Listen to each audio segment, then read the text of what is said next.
ये देखोगे कि ये इकोनॉमी का बहुत ही बेसिक टॉपिक है, लेकिन बेसिक इस मामले में है कि बच्चों को समझ में भी नहीं आता है कई बार, है ना। ये नेशनल इनकम होता है, बड़ा कचकच होता है, जीएनपी, जीडीपी, एनएनपी, है ना, ग्रीन जीडीपी, ग्रीन एनएनपी, है ना निशा, बहुत परेशान करता है। आज कोशिश करते हैं कि हम लोग इसको परेशान न होने दें, यहाँ पे इसको डिस्कस करें। देखो, हमारी अर्थव्यवस्था में जो एक टॉपिक है, टॉपिक का नाम है राष्ट्रीय आय। तो राष्ट्रीय आय जैसे इनकम की बात करता है, तो नेशनल इनकम कब होता है, इसके लिए आवश्यक क्या होता है। कभी भी इकोनॉमी में इनकम कब होता है, जब हम प्रोडक्शन करेंगे। ध्यान रखिएगा, 9th क्लास के एनसीईआरटी में लिखा गया हुआ है कि राष्ट्रीय आय या किसी भी प्रकार के आय को प्राप्त करने के लिए यह आवश्यक होता है कि वहां पे उत्पादन है ना। तो जब भी हम राष्ट्रीय आय की चर्चा करेंगे, उसके लिए आवश्यक क्या होता है, उसके लिए उत्पादन आवश्यक होता है। उत्पादन आवश्यक है, बिना उत्पादन का राष्ट्रीय आय किसी प्रकार का आय संभव नहीं हो सकता है। इस चीज को हमेशा क्या रखिएगा, ध्यान रखिएगा, ठीक है। अब एक बात बताओ, उत्पादन जो होता है, उत्पादन कितने प्रकार का हो सकता है। उत्पादन दो प्रकार का होता है, ठीक है। किसी भी अर्थव्यवस्था में उत्पादन जो होता है वो दो प्रकार का उत्पादन होता है। पहला जो उत्पादन होता है वह उत्पादन होता है वस्तुओं का उत्पादन, है ना, यानी production of goods. Goods, GOOD, good लिखते हैं ना, उसमें एस गुड्स होते हैं, ठीक है भैया। और एक होता है सेवाओं का उत्पादन। क्या होता है, सेवाओं का उत्पादन, यानी प्रोडक्शन ऑफ सर्विसेज, ठीक। अब यहाँ पर देखो, यह जो वस्तु होगा, वह वस्तु जो होता है वो आखिर कितने प्रकार का वस्तु हो सकता है। अरे दो प्रकार का वस्तु होता है।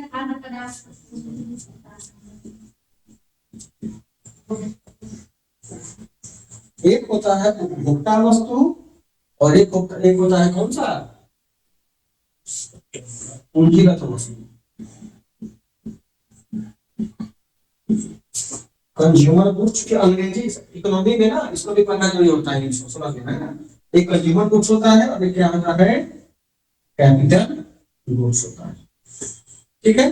अब देखो, अब इकोनॉमी में एक और टर्म लिखा गया हुआ है कि जो उपभोक्ता वाली वस्तुएं होती हैं वो कितने प्रकार का वस्तु होता है, दो प्रकार का वस्तु होता है, या तो टिकाऊ होगा या तत्काल होगा, है ना। क्या होता है, दिख रहा है यहाँ पर टिकाऊ लिखे हैं, टीका, एक क्या होगा, एक टिकाऊ होगा और एक होगा तत्काल वस्तु। समझ में आया प्रीति। देखो, हमने क्या कहा कि राष्ट्रीय आय में नेशनल इनकम के लिए यह आवश्यक है कि हमको क्या करना हो, हमको उत्पादन करना है। उत्पादन का मतलब क्या होता है, किसी प्रकार उत्पादन कर सकते हैं, है ना। उत्पादन क्या होता है, दो प्रकार का होता है। यहाँ देखो निशा, पहला उत्पादन होता है या तो वस्तुओं का उत्पादन होगा या सेवाओं का उत्पादन होगा। यदि वस्तु का उत्पादन होगा मतलब गुड्स का, तो कैसा वस्तु होगा, वस्तु दो ही प्रकार का होता है। एक तो होता है उपभोक्ता वाला वस्तु होता है, एक होता है पूंजीगत वस्तु होता है। उपभोक्ता वाला वस्तु किसको कहते हैं, उपभोक्ता वाला जो वस्तु होता है जैसे कि चावल, दाल, कपड़ा, वही सामान सब जिसको डेली यूज करते हैं। और पूंजीगत वस्तु मतलब क्या हो गया, टीवी, फ्रिज, कार, हवाई जहाज वगैरह वगैरह, ठीक है। अब देखो, अब उपभोक्ता प्रकार की वस्तुएं दो प्रकार की होती है, एक होता है टिकाऊ वस्तु और एक होता है तत्काल वस्तु। तो टिकाऊ वस्तु में कैसी वस्तुएं आती है, जिसका की जीवन काल क्या हो, लंबा होता है। जैसे कि जो यहाँ पूंजीगत वस्तु की बात बोले थे ना, ये चीज यहाँ पे आ जाएगा, जैसे कि क्या, कार, जहाज, मोटरसाइकिल। और तत्काल का मतलब क्या होता है, बिस्किट, है ना, खाना पीना का सामान सब। ये दिमाग में बैठाना, दिमाग, यही बेसिक इकोनॉमी हमारा पूरा का पूरा व्यवस्था पूरे विश्व का ना इसी फ्रेमिंग पर चल। राष्ट्रीय हम आय की बात करते हैं, चाहे हमारे भारत की राष्ट्रीय आय हो, विदेशों की राष्ट्रीय आय हो, वो इसी फ्रेमिंग पर चलता है। राष्ट्रीय आय तब तक नहीं होगा जब तक कि क्या हो, उत्पादन नहीं हो। इनकम कब होगा निशा, जब तुम कुछ उत्पादन का तो नहीं इनकम होगा, ठीक है। तो उत्पादन कैसे करोगी, एक तो वस्तु का उत्पादन करोगी, दूसरा कैसे करोगी, सेवा। अच्छा, सेवा में क्या क्या आता है, देखो सेवा में जैसे कि हमारे पास में क्या आया, बैंकिंग, बीमा, सॉफ्टवेयर, ठीक है। समझ लो मेरा बहुत अच्छे, बेसिक इकोनॉमी है ना। अगर मान के चलो, देखो यहाँ पे दो व्यक्ति है, एक व्यक्ति का नाम है राम और एक व्यक्ति का नाम है रमेश, ठीक है। राम ने क्या किया, वस्तु का उत्पादन किया, रमेश क्या किया, सेना का उत्पादन किया। राम और रमेश ये दोनों क्या है, किसी देश के निवासी है, नहीं समझिए बात को, समझो ध्यान से। राम और रमेश यानी इसको तो यही बेसिक है, समझो ध्यान से, सुनना ध्यान से। राम और रमेश क्या है, दो व्यक्ति हैं। राम ने क्या किया, आकाश वस्तु का उत्पादन किया, किसी प्रकार वस्तु हो सकता है, और रमेश का मन किया क्या कि आईआईटी करके कहां से जाएंगे, बैंकिंग में खर्च चलने से लाएंगे। अब देखो राम ने जो वस्तु का उत्पादन किया, मान लेते हैं कि यह क्या किया, 100 रुपया का क्या किया, अपना बिजनेस में लगाया उत्पादन के लिए, और इसका बेचा इसको कितना, 130 रुपए में। ठीक है, कितना बेचा, 35 में बेचा। इसको प्रॉफिट कितना का हुआ, राम को 30 रुपया का हुआ। कोई दिक्कत यहाँ तक? अच्छा, रमेश क्या किया, सेवा दिया, तो बीमा चाहे कभी तो कमीशन पे काम करता है ना। मान लेते हैं इस रमेश को क्या किया, मंथली स्तर पर जिसको मतलब ये समझो ना कि 5 रुपए के हिसाब से इसको क्या मिलता है, बेनिफिट मिला। तो एक साल में कितना कमा लिया, ये 60 रुपया कमा लिया। मान लेते हैं, एक बात हम डिस्कस करते हैं, एक साल में एक किसान कितना कमाया, 30 रुपए, एक किसान कमाया 60 रुपए। अब जरा बताओ, क्या हम इसी दोनों को जोड़ देंगे तो राष्ट्रीय आय हमारा हो जाएगा? नहीं। क्यों? अब ये 30 रुपए जो इनकम करेगा, इसमें कुछ टैक्स देगा कि नहीं देगा? ये भी क्या करेगा, कुछ टैक्स देगा कि साहब। मान लेते हैं 30 रुपया में इसने क्या किया, 18 टैक्स लगता है ना, 54 रुपए। मान लो कितना होगा, 5.4 मतलब 5 रुपए हम मान लेते हैं। 5 रुपया क्या किया, टैक्स दिया, और ये कितना, 9 रुपया, ये 9 रुपया टैक्स दिया। 18 में जीएसटी है ना बिजनेस करने पर किसी मामले में, 9 रुपया दिया। ये टैक्स किसके पास रहेगा, गवर्नमेंट के पास। सरकार नहीं, गवर्नमेंट के पास, चाहे बिहार सरकार हो या फिर सेंट्रल गवर्नमेंट हो। अब इसके टैक्स को इसके टैक्स को जोड़ देने कितना हो जाएगा, 14 रुपये। तो वास्तव में सरकार के पास जो ये 14 रुपया आया, ये क्या कहलाता है, राष्ट्रीय आय कहलाता है। अब देखो तो निशा, राम और रमेश कोई हिंदुस्तान में कितने आदमी है, 20 आदमी है, कितने आदमी है, और 2 आदमी है ना भाई, कम से कम 50 करोड़ टैक्स देता होगा आदमी। अब जो चुना करना कि जितने व्यक्ति हमारे यहाँ टैक्स पे ही है, और वो लोग क्या करते हैं, टैक्स पे करते हैं, तो सबके कलेक्शन को हम लोग मोटा मोटी क्या बोलते हैं, राष्ट्रीय आय। लेकिन इसमें कुछ और वर्ड जुड़ता है जो हम आगे बताएंगे। एक साधारण सी भाषा में हम समझाएं आपको, मतलब एक बेसिक के लिए, कि बस ये समझो कि जो टैक्स का कलेक्शन होता है वो हमारा क्या कहलाता है, राष्ट्रीय आय। तो ठीक है, अब बताओ कि सरकार का जो राष्ट्रीय आय होता है या सरकार का इनकम होता है, वो इनकम को गवर्नमेंट क्या करती है, पुनः इकोनॉमी जनरेट करती है। राष्ट्रीय आय से क्या करता है गवर्नमेंट, पुनः इकोनॉमी को जनरेट करती है। तो अब सवाल ये आता है कि राष्ट्रीय आय को हम लोग डिफाइन कैसे करेंगे, राष्ट्रीय आय को क्या करेंगे, ये समझ में आ गया मोटा मोटी। अब हम ये पढ़ने का प्रयास करते हैं कि राष्ट्रीय आय के लिए वास्तव में शुद्ध डिफिनीशन क्या हो सकता है। ठीक है सुमित्रा ने, ये दिमाग में याद रखना हमेशा, जब भी करेंगे बिना इसके क्या हो सकता है, किसी भी भौगोलिक सीमा के अंतर्गत, जल्दी लिखना, किसी भी भौगोलिक सीमा के अंतर्गत एक वित्तीय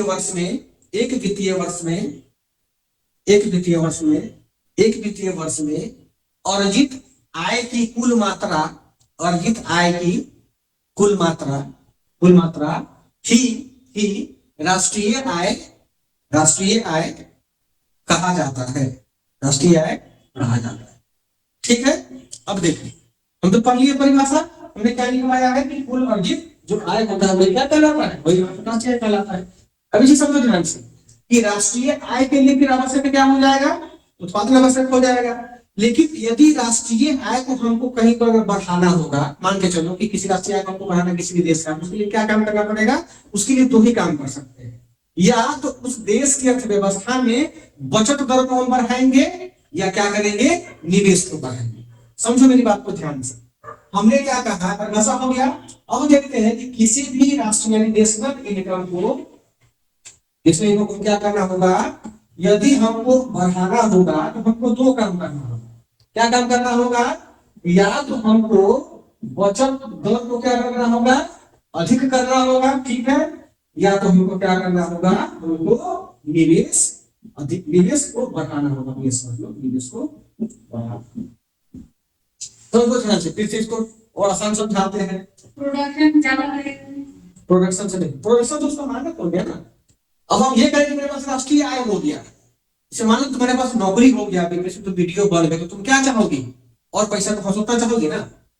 तो क्या काम करोगी? देखो नींद आ रही है वो करोगी। क्या करोगी? और देने भाई दिमाग लगाओगी। अभी समझ लो, मान लेते हैं कि हमारे पास में राष्ट्रीय आय, हम समझते हैं कि यह जो राष्ट्रीय आय है, ये किसका आय है? निशा का आय है। मान लेते हैं कि निशा के पास में जो तत्काल में पैसा है, वो उस पैसा को क्या करना चाहती है? बढ़ाना चाहती है। सिंपल सा भाषण। तो निशा क्या करेगी? निशा क्या करेगी? पहला या तो अपना सेविंग बढ़ाएगी, जैसे जो पैसा इसको मिलेगा पापा देंगे या मौसी देंगे, तो क्या करेगी? ये पैसा को जेब में या कहीं सेविंग करके बैंक में, या उसको कहीं इकट्ठा करेगी, उसका पैसा क्या वाला बनेगा। या वो क्या करेगी? उस पैसा को कहीं पर निवेश करेगी, जो पैसा सेविंग होगा उसमें निवेश। हाँ, जो नहीं, दो काम हो सकता है ना खाने के लिए। या तो इसके पास में जो पैसा का सेविंग होगा वो जमा करती रहेगी, या क्या करेगी? वो निवेश करेगी। लेकिन या तो सेविंग करेगी, निवेश करेगी, तो उसका फिर राष्ट्रीय नहीं बनेगा। क्या होगा? सेविंग भी करना होगा और क्या करना होगा? निवेश भी करना होगा, दोनों करना। क्यों?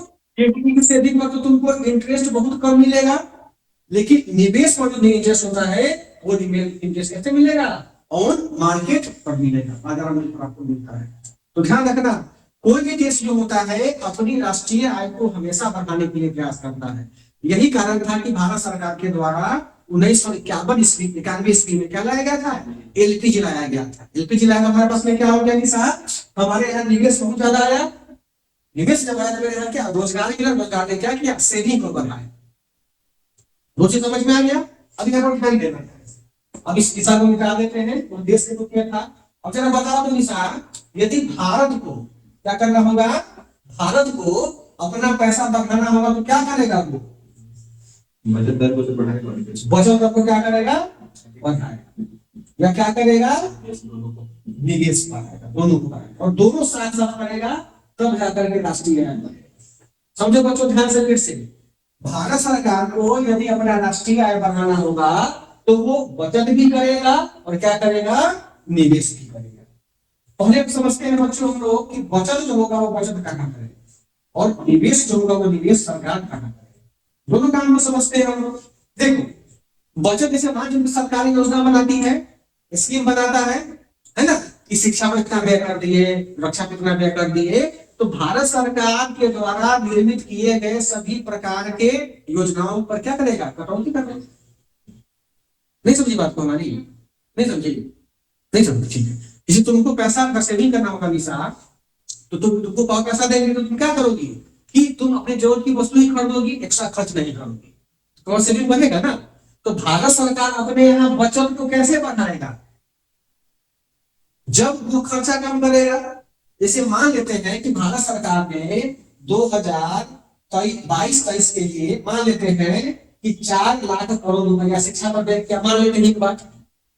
अगली बार को लगा कि शिक्षा में बहुत खर्च कर दिए, मामला खराब हो जाएगा। अगला बार क्या करेगा? तो बजट पेश करेगा 2023-24 का, इसको घटा के क्या करेगा? 2.5 लाख कर लेगा। इसमें कितना बचत हुआ? 1.5 लाख बचत हुआ ना। ये बचत किस लिए रखेगा? ये बचत होता है, रखता है अपने आपातकाल, इमरजेंसी के लिए। समझ में आ गया? भारत सरकार जो होता है समझी है ना, अपना बजट बढ़ाने के लिए क्या करेगा? बचत भी करेगा और निवेश भी करेगा। बचत समझ में आ गया? सीधा बचत की अपनी योजनाओं के लिए आवंटित राशि में क्या करेगा? कटौती करेगा। हर साल करता है, देखो डब्ल्यू। निवेश कहाँ करेगा? देखो ध्यान से, भारत सरकार चाहे ये भारत सरकार हमेशा रोड बना रहा है ना, खूब बड़ा हाईवे बनाता है, तो देखो 10 कदम चलेगी तो क्या मिल जाता है? टोल टैक्स मिल जाता है ना। जब देखो तो भारत सरकार ने क्या किया? नेशनल हाईवे बनाया, यहाँ देखो पोर्टफोलियो नेशनल हाईवे बनाया, और नेशनल हाईवे क्या लगा दिया? टोल टैक्स लगा दिया। तो हाईवे बनाने में सरकार का पैसा खर्च हुआ ना, हुआ। और तुम जब जाती हो ट्रक कार से तो तुम क्या देती हो? टैक्स देती हो ना। यानी सरकार ने क्या किया? निवेश किया, और बदले में इसको क्या मिला? टैक्स मिला। यही क्या होगा? सरकार का इनकम है ना होगा। तो ध्यान रखना, किसी भी देश का जो राष्ट्रीय आय तब बढ़ेगा जब उस देश की सरकार या उस देश की अर्थव्यवस्था के द्वारा बचत भी बढ़ाया जाए और निवेश भी बढ़ाया जाए। जैसे यदि तुम कर्जा हमको देती, या हम किसी को कर्जा अगर तुम दोगी तो तुमको क्या मिलेगा? सूद मिलेगा, ब्याज मिलेगा। हम बैंक में क्या करते हैं, पैसा डालते हैं, हमने क्या किया, सेविंग किया ना। और बैंक क्या करता है उस पैसा को, निवेश करता है ना, म्यूचुअल फंड में, शेयर मार्केट में, या किसी को लोन देने में करता है। ठीक है, तो ऐसे ही इकोनॉमी चलता है, राष्ट्रीय आय हमारा क्या करता है, ऐसे ही चलता है। और ध्यान रखना, यही बचत और निवेश का जो झंझट होता है, जो चक्र होता है, वही वास्तव में क्या होता है, जीडीपी एंड जीएनपी होता है। बचत और निवेश का सिंपल सा लॉजिक बात है। जो बचत और निवेश का क्या होता है, साइकिल होता है घूमने फिरने वाला, वही क्या होता है, जीडीपी और जीएनपी होता है। इस प्रकार हम कह सकते हैं कि राष्ट्रीय आय का एक मजबूत और समग्र हिस्सा के रूप में जीडीपी और क्या होता है, जीएनपी। चलिए हम आगे, अब ठीक आराम से ठंडा हो जाएगा। अब हमने क्या बताया था कि जब हमारा राष्ट्रीय आय होता है वो जीडीपी से थोड़ा क्या होता है, अंतर होता है। ठीक है, एक होता है सी plus I plus G plus X minus ए, बस यही याद रखना, यही क्वेश्चन हमारा क्या हो जाएगा। अब राष्ट्रीय आय हिंदी में समझ क्या होता है, जहां सी बराबर क्या होता है, उपभोग पर किया गया व्यय, आई बराबर क्या होता है, निवेश पर किया गया व्यय, जी बराबर क्या होता है, सरकार गवर्नमेंट।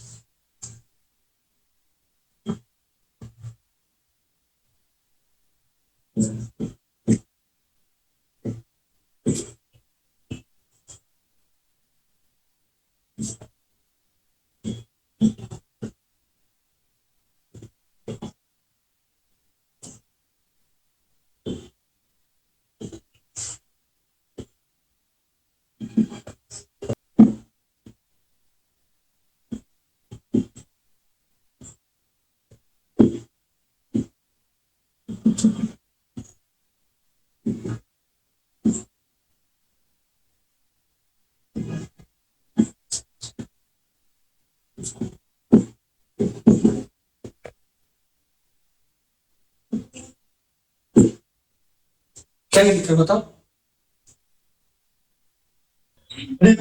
सी बराबर हो गया उपभोग पर किया गया व्यय, प्रेजेंट सब करो क्लास में करो, समझ में आएगा। आई बराबर हो गया निवेश पर किया गया व्यय, जी बराबर हो गया सरकार द्वारा किया गया व्यय, एक्स माइनस एम हो गया विदेशों से प्राप्त शुद्ध आय, एक्स बराबर हो गया मतलब उसी में एक्स है, एक्स बराबर हो गया देशवासियों द्वारा विदेशों में अर्जित आय, और एम बराबर हो गया विदेशियों द्वारा देश में अर्जित आय। अब देखो हम चलते हैं, अब देखो अब नेशनल इनकम को क्या करते हैं, या थोड़ा सा हम और इसका एक्सपेंशन देते हैं और क्या करते हैं, इसको विस्तार देते हैं।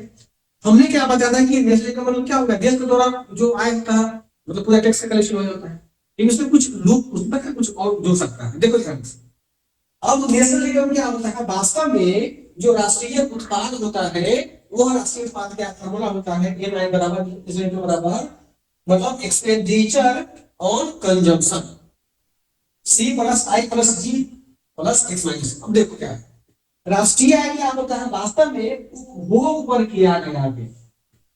मान लेते हैं कि आकाश ने क्या किया, आकाश उपभोग पर अपना व्यय किया। उपभोग का मतलब क्या होता है, फ्रिज खरीदा, टीवी खरीदा, मोबाइल खरीदा, लैपटॉप खरीदा, सब खरीदा, तो जितना प्रकार का ये चीज खरीदेगा उसमें कुछ ना कुछ टैक्स देगा ना, कि नहीं देगा, नहीं समझी बात को ध्यान से। मान लेते हैं कि 20,000 का रुपया क्या करता, फोन खरीदा, तो 20,000 कितना कम इंटरेस्ट रहेगा, 18% ना। जितना ही उपभोग पर खर्च करेगा उतना कुछ टैक्स कहाँ जाएगा। ठीक है, मान लेते हैं कि क्या किया, हम पूरा साल की बात करते हैं, महीना की बात नहीं होता है, नेशनल किस पे करता है, एक साल में होता है ना। आकाश ने क्या किया, जनवरी में कुछ खर्चा किया होगा, फरवरी में कुछ करेगा, ऐसे करके दिसंबर मार्च तक जाएगा, और भाग्य से कब तक मारा हो गया आगे। तो क्या किया, एक साल तक इसने क्या किया, कुछ ना कुछ खर्चा किया, तो कुछ तो टैक्स जाएगा ना सरकार के पास में। मान लेते हैं कि साल भर में कितना किया, 1,00,000 रुपया का खरीदारी किया, कितना टैक्स जाएगा, 18,000, 3% नियम तो जाएगा। अच्छा अब देखो, निवेश पर किया गया। अब निवेश का मतलब क्या होता है, ये तो निवेश निवेश करेगा ना।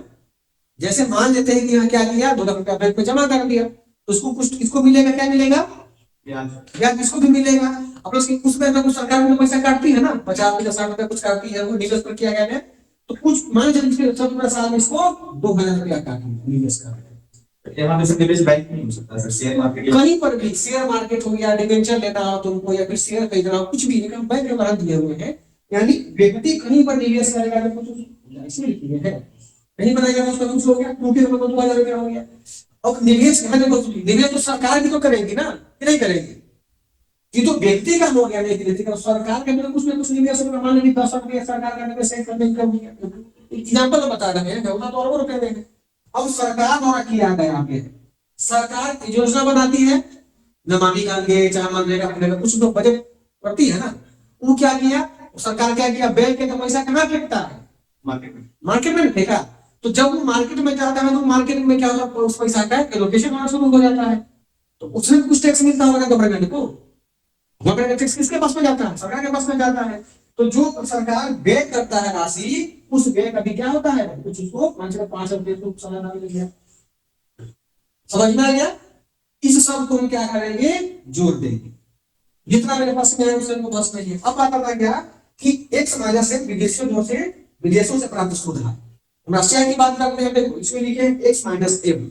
अब देखो कुछ हमारे अपने भी ऐसे इंडियन होंगे ना कि जो ब्रिटेन में घर खरीद कर रखा हुआ है, भाड़ा पर चलाता हो, है ना, जैसे होटल चल ओमान में काम भी करता है, मतलब यहाँ आता है तो भी पैसा तो वहाँ तो पैसा यहाँ जाता है। देखो देशवासियों द्वारा विदेशों में रखी था, जैसे कि हमारे यहाँ क्या हुआ, कोई कंपनी क्या बनाया, घराना का जो है ना अनानी अमानी का सबका विदेश में घर में तो होटल चलाता है, रेस्टोरेंट चला दिया, टाटा का दूसरा अस्पताल है वहां ये रेस्टोरेंट वहां चला दिया। तो जो हमारे देशवासी हैं उनका विदेशों में कोई यदि संपत्ति है, उससे क्या रहा, उसको पैसा आया रहा है। जैसे आपने सूची बताई कि ओमान में कोई काम करा, सही बात है, तो पैसा कहाँ भेजता है, हमारे यहाँ भेजता है ना, ठीक है। तो मान रहे कि पूरा देशवासी जाके हमको यहाँ पर 2,000 रुपया भेज दिया एक साल में, एग्जाम्पल बता रहे हैं। लेकिन कुछ ऐसे भी तो विदेशी होंगे कि जिसका हमारे पास में क्या होगा, हमारे यहाँ हाथ में जमीन खरीदा होगा, जैसे कंपनी ही नहीं है, मतलब वो जो बरौनी मतलब विदेशी कंपनी है वही यहाँ बनाई हुई है, इसका तो देता है। फिर कोंकण रेलवे चलता है पश्चिमी घाट में, है ना, वो कोंकण रेलवे पूरा पैसा ब्रिटेन सरकार का एग्रीमेंट किया हुआ है, जितना कमाई होगा सब कमाई कहाँ जाता है, वो ब्रिटेन में जाता है। तो विदेश की बहुत सारी कंपनियां जैसे यहाँ पर है ना, जैसे कि किया एक हैदराबाद में बहुत बड़ा अपना स्टोर खोली हुई थी इसका फर्नीचर का, वीडियो में तो खुशा भी हुआ था पैसे में, है ना। तो जो कंपनी अपने यहाँ जमीन खरीदी तो उससे क्या करता है, ये अपना यहाँ इनकम किया, इनकम लेके कहाँ इन्वेस्ट करता है, अपने देश में, हमारे यहाँ क्यों बनेगा। तो देखो हमारा इंडियन जो बाहर से पैसा यहाँ लाता है और जो हमारा विदेशी जो यहाँ का पैसा वहां लेके जाता है, दोनों को क्या करते हैं, घटा देते हैं। तो इस दोनों को घटाने के बाद में जो पैसा आता है उन सब पैसे जोड़ देते हैं, वही क्या कहलाता है। इस प्रकार राष्ट्रीय आय का परिभाषा क्या होगा कि राष्ट्रीय आय वैसी आय है जो एक वित्तीय वर्ष में उपभोग पर किए गए व्यय प्लस, और क्या है, निवेश पर किया गया व्यय प्लस सरकार द्वारा किया गया व्यय प्लस देशवासियों द्वारा अर्जित शुद्ध आय को क्या कहते हैं, सिंपल सवाल। इस प्रकार से राष्ट्रीय आय लिख लो बस, इस प्रकार से राष्ट्रीय आय, इस प्रकार से राष्ट्रीय आय किसी वित्तीय वर्ष में उपभोग पर किया गया व्यय, उपभोग पर किया गया व्यय प्लस का साइन देना, प्लस निवेश पर किया गया व्यय, प्लस निवेश पर किया गया व्यय, प्लस सरकार द्वारा किया गया व्यय, प्लस सरकार द्वारा किया गया व्यय, प्लस प्लस प्लस देशवासियों द्वारा विदेशों में अर्जित आय, देशवासियों द्वारा विदेशों में अर्जित आय तथा विदेशियों द्वारा तथा विदेशियों द्वारा देश में अर्जित आय के अंतर